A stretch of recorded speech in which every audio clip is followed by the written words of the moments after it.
तो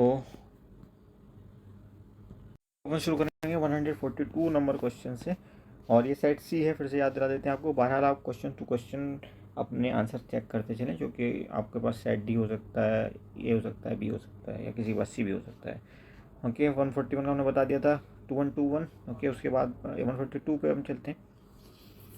तो 142 का आपका आंसर बनेगा पहला ऑप्शन, वृत्तीय गति। ओके, उसके बाद यदि किसी एक समान विद्युत क्षेत्र में किसी धनावेशित कण को मुक्त किया जाता है, आवेश की वैद्युत ऊर्जा में क्या चेंज आता है, ये पूछा गया। तो यहाँ पे आपका ऑप्शन बी करेक्ट हो जाता है, बढ़ जाती है, क्योंकि आवेश विद्युत क्षेत्र के अंतरिक्ष का गति करता है। Option B is correct. Next is question number 144। Electric car में प्रयोग की जाने वाली बैटरी में किस तत्व का प्रयोग किया जाता है? तो भाई लिथियम का प्रयोग बहुत ज़्यादा हो रहा है, ये तो बहुत ज़्यादा सवाल आजकल चर्चा में है। ऑप्शन बी आपका यहाँ पे 144 में करेक्ट हो जाएगा। उसके बाद 145 पे चलते हैं। रक्त किस प्रकार का ऊतक है? तो हमें पता है संयोजी ऊतक तो है ही है, फ्लूइड टिश्यू भी इसको कहा जाता है, जो कि ये लिक्विड पोजिशन फॉर्म में होता है। 146, जब सेल में कोई धारा प्रवाहित न हो रही तो इलेक्ट्रोड के विभव में अंतर को हम क्या कहते हैं? Cell EMF. ओके, उसके बाद एक सक्रिय संकुल के विघटन के दौरान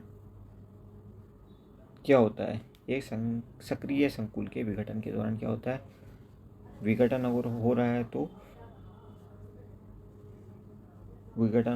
तो ऊर्जा निष्कासित होगी। ओके, बन रहा है तो अवशोषित होगी। उसके बाद विद्युत का सबसे अच्छा सुचालक इनमें से कौन है? नमक का पानी या चीनी का पानी? नींबू का पानी, नमक का पानी। Option B is correct. Okay, क्योंकि उसमें क्या होगा? आयन होंगे। ओके, 149 देखिए। साबूदाना किससे बनाया जाता है?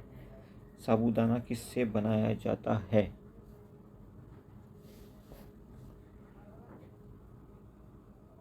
ये होता है आपका साइकस की एक वैरायटी। इसका मतलब ऑप्शन बी आपका यहाँ करेक्ट हो जाएगा। Next question number 150। एक स्वस्थ परिवार के शरीर में रक्त की कितनी मात्रा होती है? तो अप्रोक्सीमेटली 5 लीटर होती है ये। तो 150 का जो आपका आंसर होना चाहिए वो बी होना चाहिए। नेक्स्ट इस क्वेश्चन नंबर 151।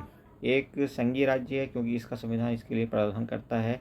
नहीं, दोहरी नागरिकता तो हमारे यहाँ है नहीं, दोहरी न्यायपालिका भी नहीं होती हमारे यहाँ। राज्य और केंद्र के बीच शक्तियों का बंटवारा, संघीय राज्य की पहचान यही है। तो ऑप्शन सी करेक्ट हो जाएगा। भारत का राष्ट्रगान कितने समय में गाया जाता है? कितने समय में गाया जाता है भाई?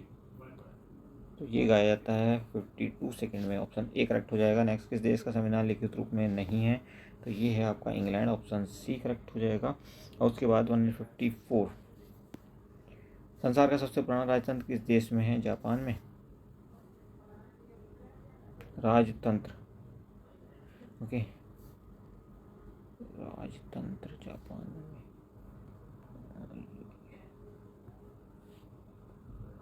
Next question number 155। भारत छोड़ो आंदोलन में शुरू किया गया था 8 अगस्त 1942 को, मुंबई से शुरू हुआ था। और उसके बाद 156 पे हम चलते हैं। 56 के बाद ये क्वेश्चन मिसिंग है, तो 7 क्वेश्चन हम आपको इसके दूसरे सेट यानी कि डी सेट से बताएंगे, और वो अभी आगे आने वाले टाइम में बताएंगे। पहले ये खत्म कर लें, क्योंकि इसमें 8 सवाल बचे हैं। ब्रह्मपुत्र नदी को बांग्लादेश में किस नाम से जाना जाता है? पद्मा के नाम से। हैं, पद्मा ही है ना? इसमें थोड़ा सा कन्फ्यूज़न है मुझे।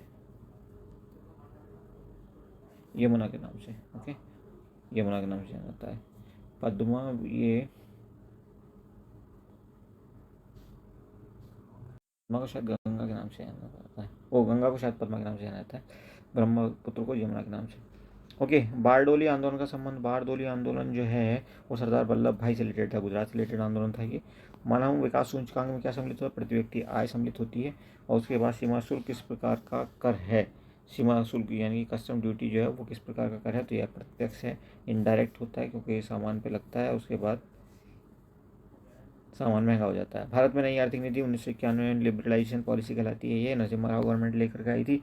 उसका 168 भारतीय रिजर्व बैंक की स्थापना हुई थी।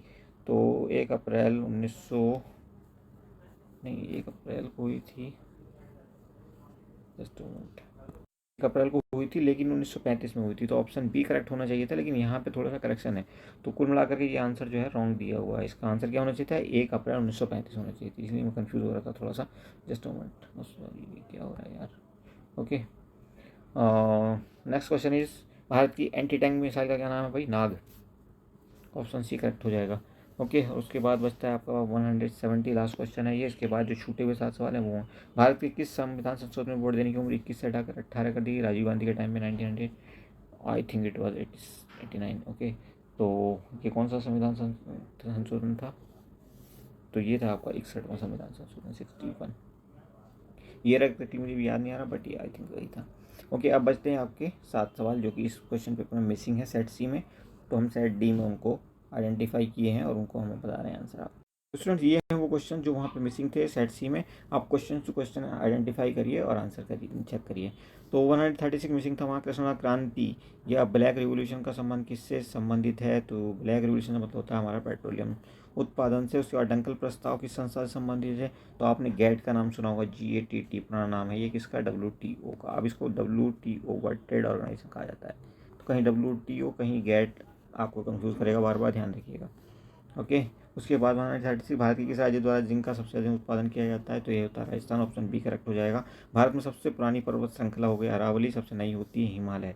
उसके बाद 140 के शासक के दरबार में सर्वाधिक हिंदू पदाधिकार थे, तो ये तकरीबन 33% आई गैस, अभी एग्जैक्ट याद नहीं आ रहा, बट ये औरंगजेब था क्योंकि जिसको सबसे ज़्यादा बदनाम किया जाता है कि वो एंटी हिंदू था।